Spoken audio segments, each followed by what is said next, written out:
Okay, this is our grand finale. This is the final Chanukah class. Not just because next week is Chanukah and they have events, so we're not going to have a class, but because this is the last Gemara on the festival of Chanukah. After this, we have completed the entirety of Chanukah from a Talmudic perspective, at least a superficial Talmudic perspective. Now, the last class that we talked about, last class we studied together, focused not on the lighting of the menorah, not even on eating jelly donuts, but rather it focused on prayers of Chanukah. And in fairness, much of Chanukah is connected to prayers. As we say, that the whole purpose of Chanukah is lahodot ulahalel, to offer Hashem thanksgiving and to acknowledge His many miracles. And because the Chanukah prayer and the Chanukah theme is one of thanksgiving, in our previous class, we talked about the fact that the Chanukah insertion in Birchat HaMazon, which means that when a Jew is fulfilling the mitzvah of acknowledging God's kindness and beneficence, when he finishes eating and he's satiated, so if it's on Shabbos, if it's on a Shabbat day, you have to mention the Shabbat. And if it's happening on a festival, on a Yom Tov, then there has to be a mention as a part of the formula, part of the syntax of that prayer that invokes the themes of the holiday, of the Yom Tov. And the same is also true at Rosh Chodesh. In the previous Gemara, we had a major discussion about Chanukah, by extension Purim, of course, also. And then one of the primary issues that we wrestled with is that Chanukah is of rabbinic origin, whereas the mitzvah of Birchat HaMazon is of biblical origin. And the question then became, does something that's of rabbinic origin belong within the framework of that which is obligatory as a result of the Torah's dictate, of what we call biblical origin? And that was a discussion we had. Now, we're moving into a different kind of discussion on the bottom of page Chav Daled. It's like the last third of the 24th large folio page of Talmud, Chav Daled Amud Aleph. And the discussion we're going to have now is about the Musaf service. Musaf service is a very unique Amidah or Shmon Esrei or Tefillah. And it's unique because it takes the place of Beit HaMikdash service entirely. Let me explain. On one hand, we have this expression that the prayers were established in lieu of the offerings. Tfilos bimkoim karbonis tiknum. Now the problem with that statement is that we have a Mishnah that says, Avraham tiken shachris, that our father Abraham established the principle of praying the shachris prayer. In Yitzchak tiken mincha, it was Yitzchak who established the notion of us davening mincha. And Yaakov, Jacob, the third patriarch, who establishes the idea of davening ma'ariv, the evening prayer. So which one is it? Which one? Was this an Abrahamic, Isaac, and Jacobic injunction? Or is this connected to the Beis HaMikdash? That's the obvious question. A subtle subtext of that question is, didn't Abraham keep all the mitzvahs? If he was even performing the mitzvah of Eruv Tavshilin, which we discussed in a class previously, well, in that case, he wouldn't daven mincha? He wouldn't daven ma'ariv? And the simple answer is that, of course, Avraham Avinu, Father Abraham, did all of the halachot that were available to him in the way he knew best, or was best able. And surely, if he davened shachris, he davened mincha, and he davened ma'ariv too. But when we say Avraham tiken shachris, Avraham established or created this principle of praying to Hashem on a regular basis every morning, it doesn't just mean for Avraham Avinu. It means that he established this as a principle for others to follow.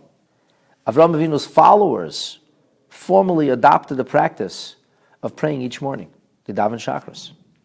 And if you will tell me that it's a Jewish thing to daven and Avraham wasn't speaking to Jews, you'll be sorely mistaken. Because, as the Rebbe once famously wrote to my father-in-law, Haregam nochri mechuyev b'mitzvahs tefillah. A Gentile is also obligated in the mitzvah of davening, the notion of God consciousness that we should live with, and that we should have a sense of appreciation and acknowledgement. We should ask for our needs from Hashem. It's not only a Jewish thing. True, for a Jew it's an actual mitzvah, but the notion that a Gentile has to have God consciousness is the basic theme of the Sheva Mitzvahs Bnei Noach. And that there's a God, and he's responsible to God, and God cares about he or she and his or her behavior. So Avraham Avinu establishes the concept of Shacharis. So we don't just have Jewish people davening Shacharis, we have people who are inspired by the Abrahamic vision of davening Shacharis. And the smaller amount of people that Yitzchak had an influence, his scope of influence, which was not near the bandwidth of Avram's, but nonetheless, he establishes Mincha as a principle. It's an official injunction. The Torah introduces us to Yitzchak, who is davening Mincha. In fact, when he meets his wife, his future wife-to-be, Rivka, he went out to the field to daven. L'suach b'sadeh, he's davening Mincha. And Yaakov Avinu, when he heads off to Charan, then we read Vayivga b'makom, that he encounters this place and he begins to daven, and he establishes this as a principle. Maybe there were some individuals that he influenced when he was in Charan. Certainly he taught his children about this, and it was his practice not only to pray Shacharis and Mincha, but also Ma'ariv. So now that I answered the subtext, we go back to the original question. So how do we balance this with the notion that Tefillah is b'makom korbanos tiknum, that the prayers were established in lieu of the offerings in the Beis HaMikdash? And the simplest answer is that there's no contradiction, because prayers have been around for as long as Judaism is around, or as long as Hebrews, or as long as our ancestors have been on this journey. Prayer has been a part of life. The question, though, is what was the value, what was the meaning, what was the importance of prayer? And a korban was a korban, and a tefillah was a tefillah, and they were not to be confused. Mashal l'ma hadavar daimer. What could this be like? A metaphor we would understand. When people lose a loved one, somehow the pictures, the videos, or even artifacts, they become more meaningful than they used to be. Why? It's always nice to have pictures. You have pictures of your parents, very nice. Picture of children, it's very nice. But God forbid somebody loses their parents, all of a sudden that picture takes on a whole new element of value and importance. And now when the person speaks to their children and says, let me tell you about your grandparents or great-grandparents, this is the picture of them. Whereas earlier you would get to know them. In other words, it's perfectly conceivable that something could change in its importance and in its value when an event happens at a watershed point. And that's exactly what occurred when the Beis HaMikdash was destroyed. Tefillah was important. People davened. In the first Beis HaMikdash, the davening was more of a personal experience. In the second Beis HaMikdash, it became much more established, affixed. It had a specific frame that was within. But the concept of davening was not nearly as important as it is in our time. And I mean our time from antiquity, for the time the Beis HaMikdash was destroyed. So what's the upshot of all this? Well, the upshot is that Shacharis, we davened when there was a Beis HaMikdash too. And Mincha, we davened when there was a Beis HaMikdash too. And Ma'ariv was davened when the Beit HaMikdash stood and there was Hekter Chalavim Ve'evarim, the remnants of the offerings that were still brought on the Mizbeach, or the night that followed. All this was still happening. The one prayer that did not exist was Musaf. Why was there no prayer called Musaf? Because who was there to establish Musaf? Nobody made a prayer called Musaf. Musaf is an offering. Musaf is an offering. So there's a certain element, let's say somebody dies, you can't replace certain parts of them. You can't say, okay, come kiss Bubby now. Kiss this picture. Child thinks you're crazy. Why would I kiss it? It's a piece of plastic. That's a piece of paper. It's vinyl. Why should I kiss it? It's your Bubby. Kiss her. That's Meshuggah. It's not my Bubby. He says, that's a picture of my Bubby. So how do you kiss your Bubby? Well, you don't. Sorry. That's an opportunity that's gone. That physical element is no longer there. So when we talk then about Musaf, we're talking about something that was established. So what do we do now without having a Musaf offering? There was never a Musaf offering before. Now we have to create a Musaf offering. We have to create something that's going to be in lieu of. But it obviously can't be the same thing because Musaf is a korban. Musaf is an offering. That's how we access the added energy and value of the particular day through the special offering. And now the offering is not possible because the Beis HaMikdash is not here. So we're doing something. But it's a far cry from the reality of a korban. And that's why we have this notion of unishalma parim sfatenu, that our speech, our lips, as it were, take the place of bullocks, of offerings. So when do we daven musaf? We daven musaf only when there was a korban, the musaf that was brought. Musaf comes from the word mosif, which means extra. So which days had an extra korban? We have tamidim kisidron. There's korbanos that are brought on a regular basis, the same korban all the time. Everybody, the same methodology on a daily basis. So tamid shel shachar, tamid shel beramem. The word tamid means constant. So constant. It was a constancy. And then we had a musaf. So when was a musaf brought? A musaf was brought on a day of biblical value and importance. Because since Hashem in His Torah says this is a special day, the meaning of special means it affords you special opportunities, and the special opportunities, that's how you're able to forge and nurture this more profound link and development of your connection with Hashem. Which brings us to Chanukah. Is there a musaf for Chanukah? And the answer is no. There is no musaf for Chanukah. In the Beis HaMikdash, when they celebrated Chanukah, there was no additional offering brought, because offerings cannot be legislated by people. Offerings can only be legislated by the Creator of heaven and earth, by God Himself. And we cannot decide that something would be a nice offering for God. I think God would really enjoy if we could turn that little goat into ashes. God would be so happy. Really? Oh yeah, I'm sure of it. How would you be sure of anything? How do you know what God wants? And just as we don't understand why God does want the yearling lamb or the little goat or the big ox, and why that makes a difference to God, and to us it strains the limits of our imagination and our comprehension, the same way we also cannot intuit to God and tell God what He wants. And say, okay, God, I think you want to have a korban now. No, there's no such thing. Whatever He didn't tell us, we cannot do. True, the rabbis can ordain certain mitzvahs. They were given that power by the Torah. God Himself says to do that. So they ordained that the lighting of menorah should be meaningful. It brings light into the world on Chanukah. True. But what it doesn't do, or what they cannot do, is legislate a korban. Because you're not allowed to bring what's called a non-kodshim item, a non-holy item into the Beis HaMikdash. You're not allowed to do that. That's sacrilege. That's a violation of the basic temple tenets. Which brings us to our issue here. So what happens if we daven musaf on Chanukah? What happens if we daven musaf on Chanukah? Ask me the question. How are you going to daven musaf on Chanukah? Can't do it, huh? Can you daven musaf on Chanukah? So you could daven musaf on Chanukah. Not only can you daven musaf on Chanukah, you must daven musaf on Chanukah.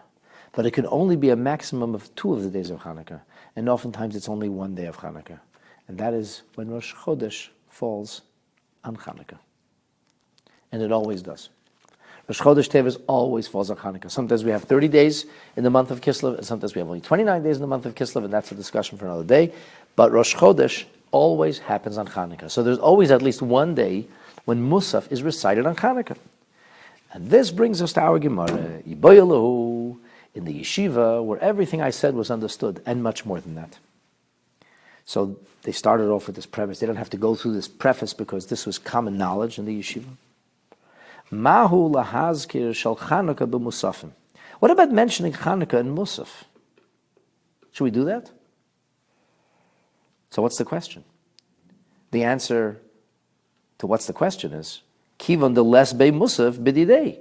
Since it doesn't have any Musaf on its own. So since it doesn't have any Musaf, v'loi midkarinon, incidentally, Daled and Zayin are 2 letters that often are interchangeable in Aramaic, from Aramaic to Hebrew. So sometimes we call a zachar, which is a male, a dachar. In Aramaic, it's called dachar. So midkarinon, to make it easier for you, think of it as a Zayin. Mizkarinon, like a zecher, a remember. The loy mizkarinon, so therefore it shouldn't be mentioned. Why? Because Musaf and Chanukah have nothing to do with one another. And you're going to say to me, but Shachris and Chanukah have nothing to do with one another. And I will say to you, that's ridiculous. Of course it does. Shachris has to do with every day. I cannot daven today's Shachris tomorrow. In fact, I can't daven today's Shachris anymore. But today's Shachris is today's Shachris, and tomorrow's Shachris is tomorrow's Shachris. And every Shachris is a Shachris of that day. And when you say to a person, maybe you'll come daven today, he says, nah, I'll daven tomorrow. Let's say, maybe you will, that would be great. But you could never daven for today. The Shachris you didn't daven on one day cannot be davened on a different day. You could make up a mincha, the prayer immediately afterwards. But you can never daven Thursday's shachris on Friday. That's impossible. So when we say there's a shachris of Chanukah, of course it's connected to Chanukah. That's the first day of Chanukah doesn't come twice a year. The second day of Chanukah also only comes once a year. And each of those days has a shachris which is connected to it. So therefore it makes sense that Chanukah should be mentioned when you're dealing with a prayer which is connected to a day. But Musaf has nothing to do with this day, the day being the fact that it is a day, so that day could be overtaken by Chanukah energy, and the day is colored now by Chanukah. It was a day, now it's a Chanukah day. So the day became elevated, energized, leavened with a different kind of spiritual energy and value. But when it's Chanukah, it cannot change the Musaf element of the day. The fact that we say Musaf, we're davening Musaf, is because it's Rosh Chodesh. The Rosh Chodesh of Chanukah does not become a different kind of Rosh Chodesh. Rosh Chodesh is special because it's Rosh Chodesh. Full stop. And if so, why would you mention Chanukah? Or maybe not. Oy Dilma, maybe that's not the right attitude. Maybe we say, Yom Hu Shechayev Ba'arba Tfilis. This is a euphemism, and it's taken from a similar concept where we talk about Yom Kippur. Yom Kippur is a day actually we daven 5 prayers, but that's because we include Ma'ariv. But if you don't include Ma'ariv, the day of Yom Kippur itself has not three davenings, so to speak, but we have a 4th davening. What's the 4th? Yom Kippur, we say we have a 5th davening. Yom Kippur, what's the 5th davening? The 5th davening is Ne'ilah, which is only davened once a year. But on a regular day, we have the 3 prayers. So what happens on a Rosh Chodesh day? We say, Chayev be'arba tfilos. You're obligated with 4 davenings. So the day is obligated to have 4 Amidot, 4 Shmon Esreis. A Shachris, a Mincha, and a Ma'ariv. Or a Shachris, a Mincha, and a Ma'ariv, or more accurately, Ma'ariv, Shachris, and Mincha. And in between Shachris and Mincha, there's a Musaf. So since the day is obligated in 4 prayers, and it's a Chanukah day, it therefore makes sense that Chanukah should be mentioned. That's the basic logic behind this question that the Gemara raises. What should we do? Let me go to Rashi for a moment and share that with you. The Tfilas Musafin, in the Tfilah of Musaf, the Shabbos. So I told you about Rosh Chodesh, but really I was remiss. You could daven Musaf as many as 3 or even maybe 4 times, because it depends the days of the week it falls out. If the first day of Chanukah is Shabbos, then the last day of Chanukah will be Shabbos. That's already 2 Musafs. And you may well end up then with 2 days of Rosh Chodesh. You could even have half of Chanukah with Musaf. So we have the Musafim of Shabbos, we have the Musafim of Rosh Chodesh, Shebetochim Chanukah. So the question then becomes, Ma'u lahaskir al hanisim b'hidah. Should we mention al hanisim when we do the modim prayer, which is where it's inserted in Shachris, in Mincha, and in Ma'ariv? That's the question.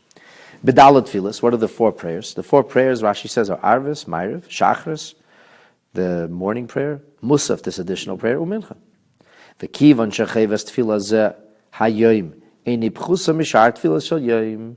Since the obligation, the halachic responsibility of praying Musaf is equal to the halachic responsibility of praying Shachris. So just like on Shachris, because it's part of this day, and this day is Chanukah day, or a day of Chanukah, so you should mention Al Hanisim. So also, when you're davening Musaf, you should mention Al Hanisim. This is the 2 sides of the discussion. These are the 2 possibilities. Got the question? Kind of makes sense? So the Gemara tells us that this very question was discussed, and the Amoraim have a disagreement about it. There are actually 2 schools of thought. Rav Huna and Rav Yehuda, 2 great sages. The Amri Tavayu, that were both of the same opinion. And the opinion was, Eino Mazkir, you do not mention Chanukah in Musaf. Because Chanukah and Musaf have absolutely nothing to do with one another.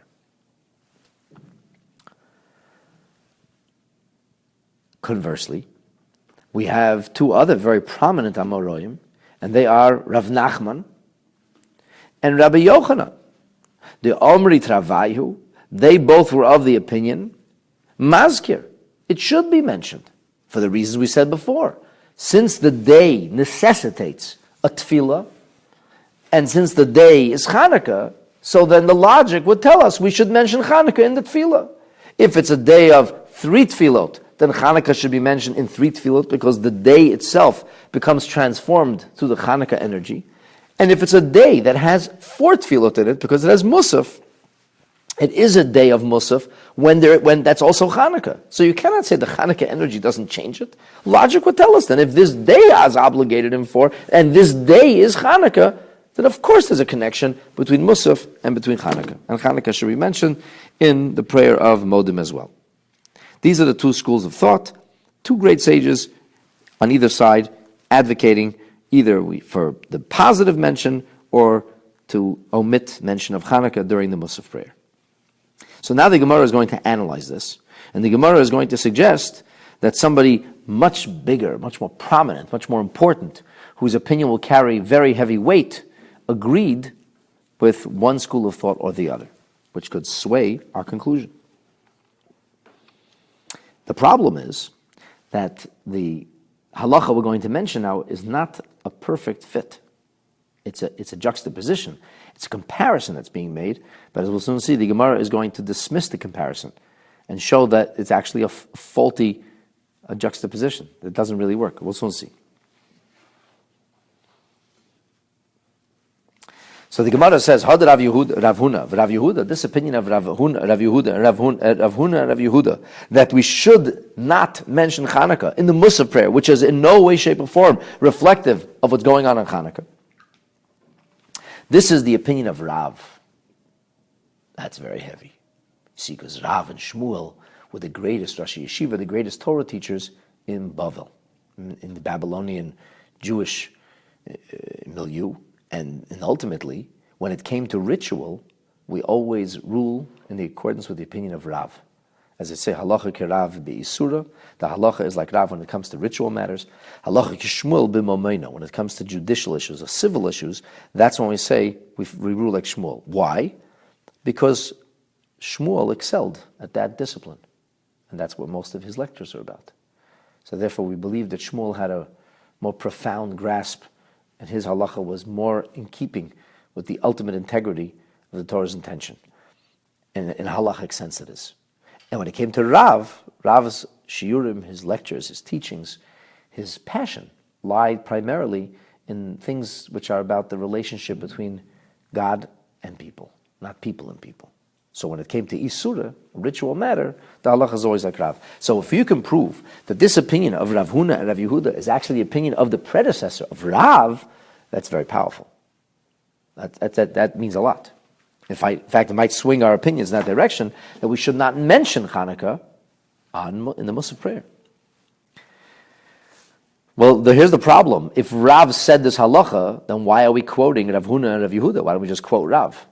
And the answer, of course, is Rav did not say the halacha. Rav said a different halacha.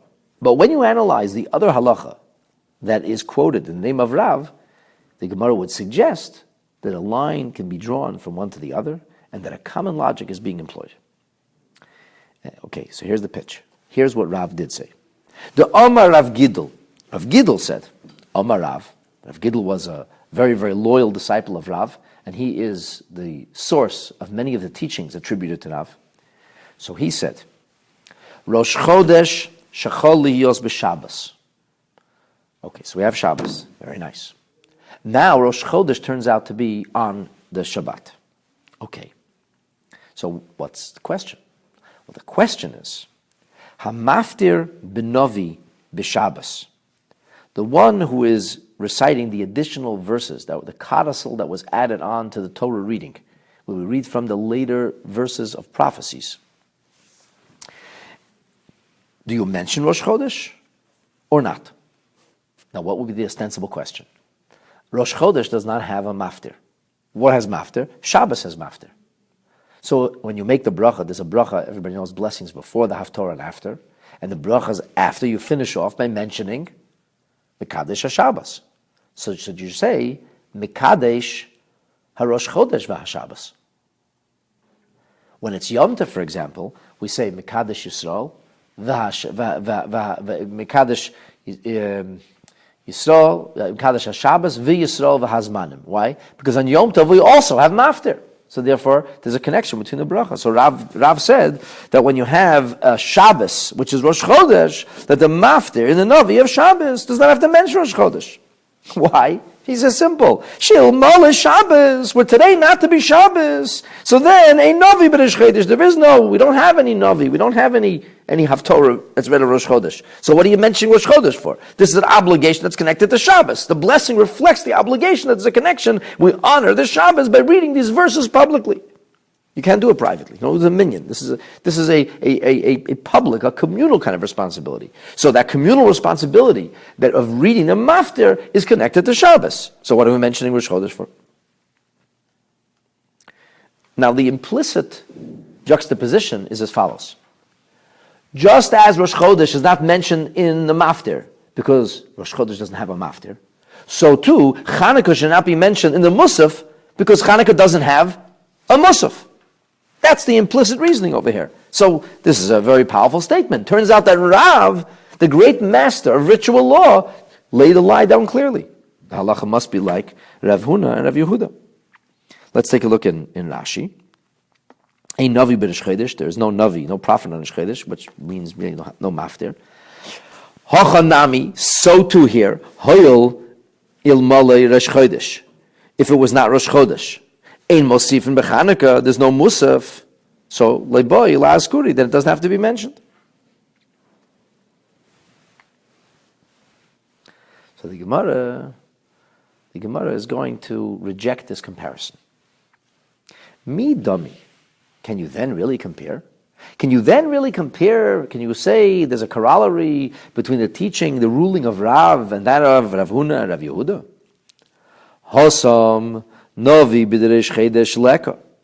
When we talk about Navi, we talk about Maftir, the reading of the extra verses. There's no such thing on Rosh Chodesh, klal at all.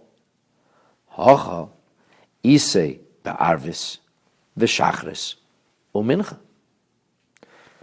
He says when it comes to Rosh Chodesh is never mentioned in a Maftir. Because Rosh Chodesh and Maftir have nothing to do with one another. But when it comes to mentioning the V'al HaNisim prayer, acknowledging Hashem's kindness, when we say the bracha of Modim, in which we acknowledge Hashem's kindness, we do that. We do that already. We do it during the evening prayer, we do it during the afternoon prayer, and we do it during the morning prayer. So we're doing it 3 times a day before we started. So you cannot compare. Rosh Chodesh and Maftir have nothing to do with one another. Whereas the idea of Modim and Al HaNisim have a lot to do with one another. In fact, they're connected 3 times a day during Chanukah. In other words, the notion that when a person says Modim, when a person is going to acknowledge Hashem's kindness, that if he does it on Chanukah, you have to acknowledge Hashem's kindness within the framework of Chanukah. So a regular day, what do I acknowledge Hashem's kindness? Thank Hashem. Give me life. Give me all these gifts, all the wherewithal that's available to me. The bandwidth of life as a broad kaleidoscope, a spectrum of the things that a person says thank you to Hashem for. If it's Chanukah, when we're supposed to be thanking Hashem for those specific miracles, so within the framework, the syntax of thanking Hashem for whatever else it may be, obviously on Chanukah, which is dedicated to thank Hashem for the miracles of Chanukah, I will naturally thank Hashem for the miracles of Chanukah. That makes perfect sense. But when it comes to Maftir, when it comes to an extra reading, that never happens on Rosh Chodesh. Rosh Chodesh never begins. So how could you compare the two? So the Gemara resoundingly rejects what sounded like a really, really wise comparison. After careful thought, careful analysis, the Gemara says there does not seem to be a reasonable comparison at all.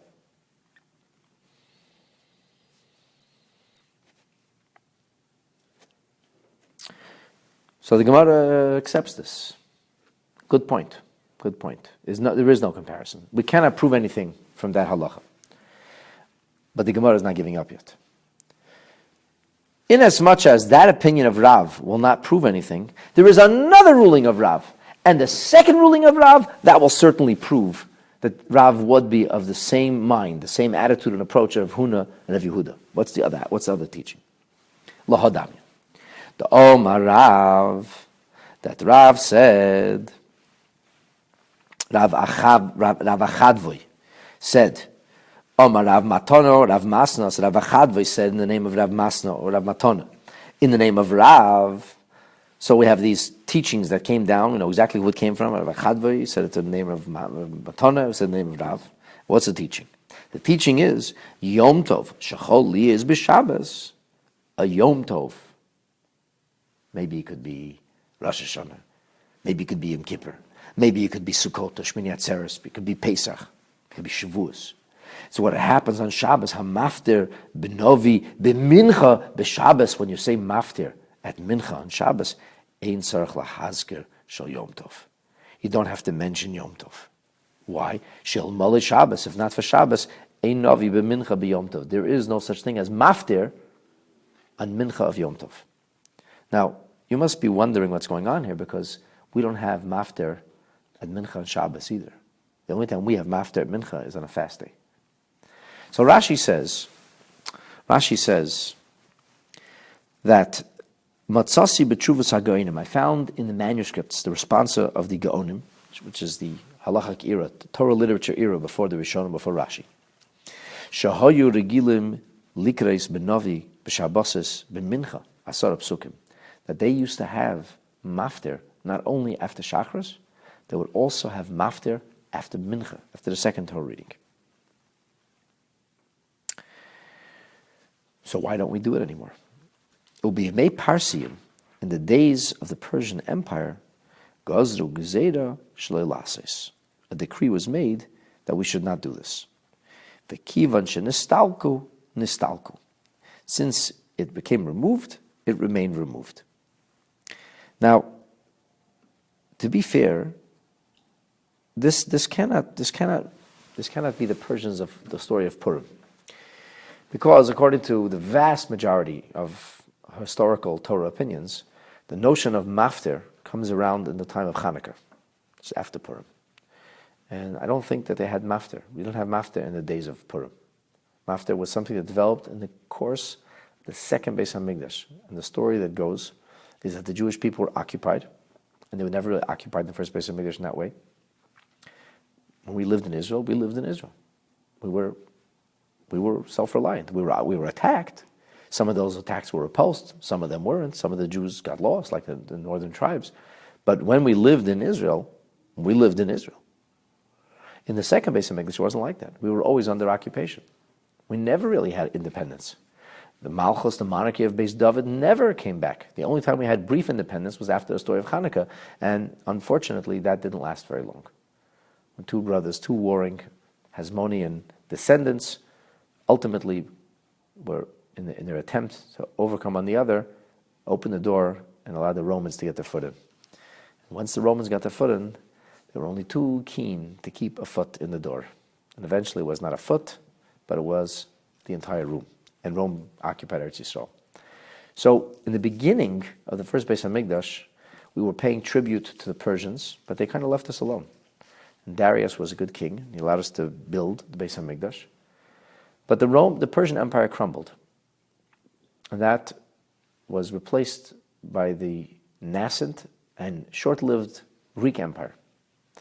The Greek Empire, which was formed by Alexander the Great of Macedonia, eventually did capture Israel.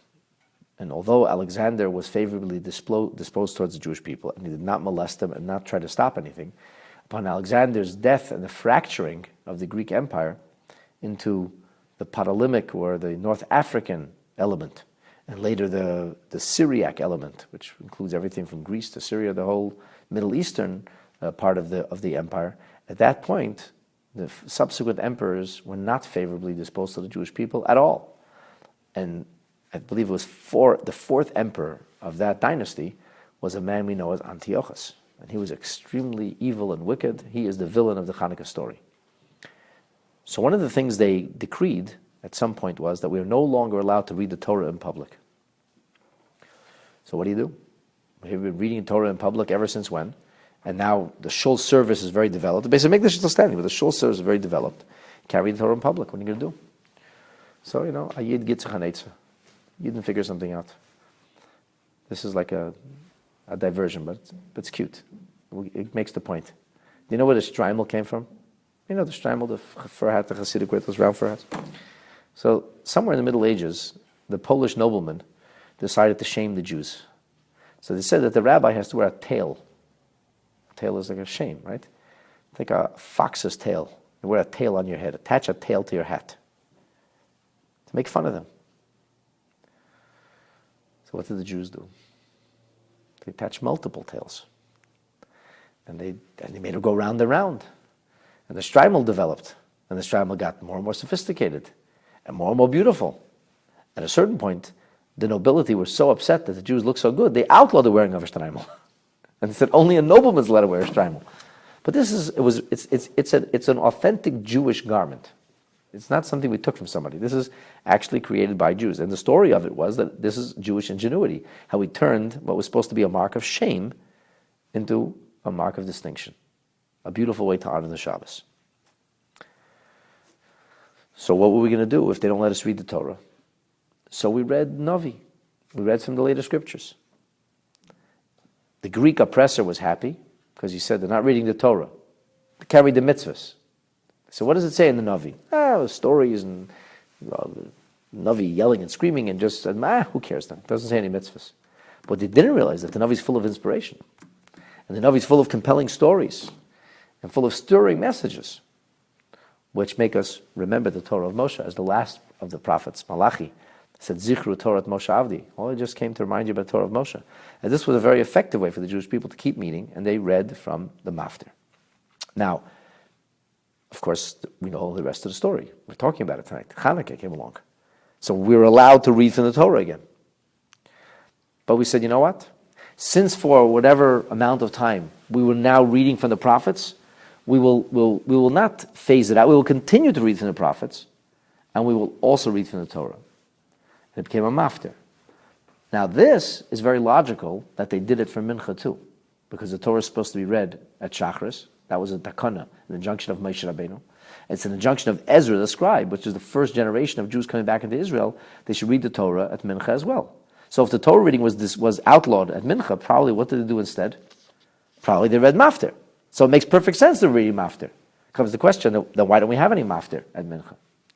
And the answer is that in a later time, there was some iteration of the Persian Empire called Parsium, whatever that means. And these Parsium decreed that the Maftir should not be read. Now why they were more concerned with the Maftir than Torah itself, I don't know, but that's the story, as Rashi says. That's what he found in Shuvas HaPoskim. So since that's the case, once it stopped, it stopped. So why are we talking about it? Well, we're talking about it because the principle is meaningful here. The principle is bearing. Because if you cannot mention Rosh Chodesh, or Yom Tov, pardon me, if you can't mention Yom Tov in the Maftir of Mincha, because Mincha doesn't have a Maftir, only Shabbos has a Maftir, what would that tell you? That would tell you that even if you mention Yom Tov in the morning, but since this particular reading is not connected to Yom Tov, it's only connected to Shabbat, so therefore it makes sense to say that the same should apply to Musaf. Your answer was, well, Musaf you should be allowed to. You can't compare it because there's never a Rosh Chodesh or Maftir, but there is a Al Hanisim in the Shmon Esrei, and the Gemara's parry back to that is no. But there is a different halacha. It's a halacha about Maftir, and there is a Maftir where you mention Yom Tov. That would be the morning Maftir, but the afternoon Maftir, which is not connected to Yom Tov at all, would nonetheless not have a mention of Yom Tov. Aha. So you shouldn't mention the concept of Shachris, of Al Hanisim in the prayer of Musaf. Got that? With this we turn the page. The Gemara now finishes and says, even this seems like a very, very strong proof, backing up the opinion of Rav Huna and Rav Yehuda, from the teaching of Rav Gidl and the teaching of Rav Achadvoy. Nonetheless, Veles Hilchasa Kechol Hanishmaitza. The halacha is not like this. In other words, says Rashi, Rav Huna, v'Rav Yehuda, v'Rav Gidl, v'Rav Achdavoy, Ella, Ketfila, Achas, Kein Chaverta. Instead, whatever you do in davening, you do in any davening. If you mention Al Nisim at Shachris, you mention Al Nisim at Musaf as well. L'chol Dvar Hayom. Anything is connected to the day, finished, maskir. Which incidentally is the halacha. We do mention our Chanukah prayer, Al Nisim and Musaf as well. So now the Gemara says, Elo, what is the halacha? Ki hoda Amar Rav Yeshua ben Levi. Like the teaching of Rabbi Yeshua ben Levi. Yom Kippurim Shchali is b'Shabbos. On Yom Kippur, which falls in Shabbos. HaMispalel. HaMispalel Ne'ilah. Tzarech lahazker shel Shabbos. If Yom Kippur is Shabbos, you mention Ne'ilah, which is a prayer only recited on Yom Kippur, not on Shabbos. Nonetheless, Mispalel Ne'ilah does have to mention Shabbos. Why? Yom Hushan is chayiv b'arba tfilas. And here is a little bit of a contradiction. Before we said Yom Hushan is chayiv b'arba tfilas, and we meant Musaf, and now we mean Yom Kippur, which has 5 tfilas. True. But we're talking here about the day alone. Shachris, Musaf, Mincha, Ne'ilah. 4. So that's it. The Gemara seems to have resolved this. The Gemara says, bottom line, davening, you daven, you mention. Even if this is a prayer which is not usually daven, yeah, maybe, it's true. Musaf is not usually daven, it's not connected intrinsically to Chanukah. And the Ne'ilah is not intrinsically connected to Shabbos. But if Yom Kippur is Shabbos, we're going to mention Ne'ilah and Shabbos and Ne'ilah. And if there's going to be a Musaf, which is davened during the prayer on Chanukah, we're going to be mentioning Al Nisim there. So the Gemara says, how could this be? Kasha hilchasa hilchasa. You're telling me this is halacha, immutable. I'll tell you another halacha, immutable. The problem is, these two immutable rulings contradict each other. What's the problem? Because, Amrit, you said, hilchasa, ki Rabbi Yeshua ben Levi. You said the halacha is like Rabbi Yeshua ben Levi, which is namely that you have to mention. But conversely, we say hilchasa ki Rava. What's the problem? So for Kaimalan, we learn Hilchos HaKirava. The Omar Rava says, Yom Tov Shechali is b'Shabbos. A Yom Tov that falls on Shabbos. In the evening. Tzorich. Shliach Tzibur. Hayored Lefnei HaTeva. The Shliach Tzibur, the Chazan, who is leading the congregation. Arvis, in the evening prayer. Einoi Tzorich Lahazkir Shel Yom Tov. He does not have to mention Yom Tov. So this is the Friday night mini repetition. You don't have to mention Yom Tov. Why? Shil Mole Shabbos. Ein Shliach Tzibur Yered Arvis BeYom Tov. There is no mini repetition during the Yom Tov. There is only a mini repetition during Shabbos. And since there's only a mini repetition during Shabbos, and since now it's Shabbos, which is also Yom Tov, you're not going to mention Yom Tov. We only mention Shabbos. So this is a contradiction. On one hand, you say that a prayer, a bracha, which is connected, a tefillah connected to the day, you mention all the things of the day. Doesn't matter if it's because of its Yom Tov or not because of Yom Tov. Musaf is because of Chanukah or not because of Chanukah. Conversely, we're saying very clearly that there's a huge distinction that's drawn when it comes to the minor repetition, the mini repetition on the evening of Friday evening. We don't mention Yom Tov at all. So the Gemara parries and responds, Hachi hashto, how could you compare? Hasam, the truth is, when it comes to Friday night, bidinhu, from a purely legal perspective, afilu b'Shabbos, nami leitzarich. There's no reason for repetition. We don't have a repetition at Ma'ariv. The repetition is only instituted for Shachris or for Mincha or for Musaf. So then why are we doing it on Friday night? Rabbanon, the Tikkune, the Chachamim added this extra prayer, Mishum Sakona, because for fear of people's safety. The fear of people's safety was that people would leave the shul on Friday night. Everybody would go home to eat. Somebody would be left alone in the shul. And you have to walk home himself. And at night, walking home, something can happen. Especially people didn't all live in urbanized areas. They lived in the Judean hills. And there were marauders and robbers.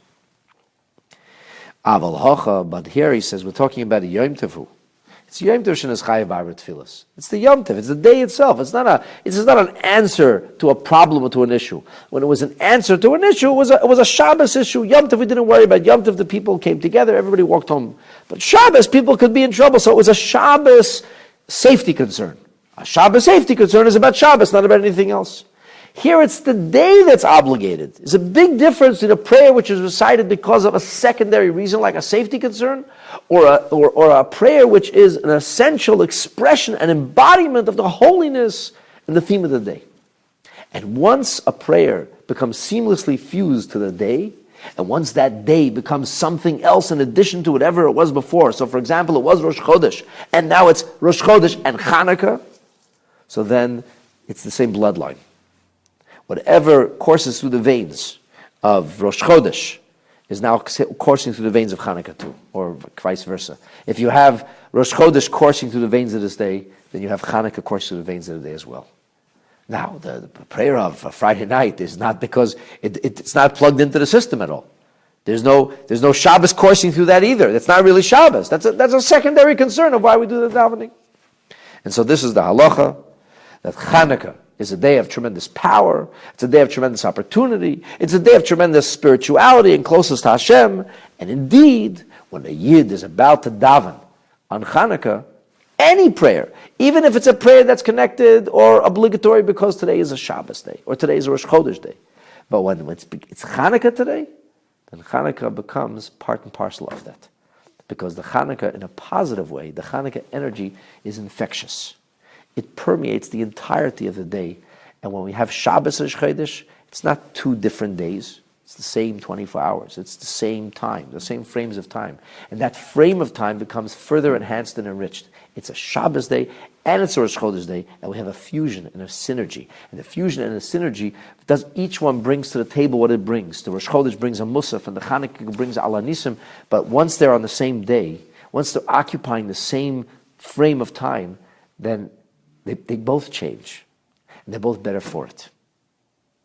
And so, conclusively, any tefillah, any prayer on Chanukah should always have a mention of Chanukah, fulfilling the mandate, v'lahodot or lahalel, to thank Hashem, to sing His praises.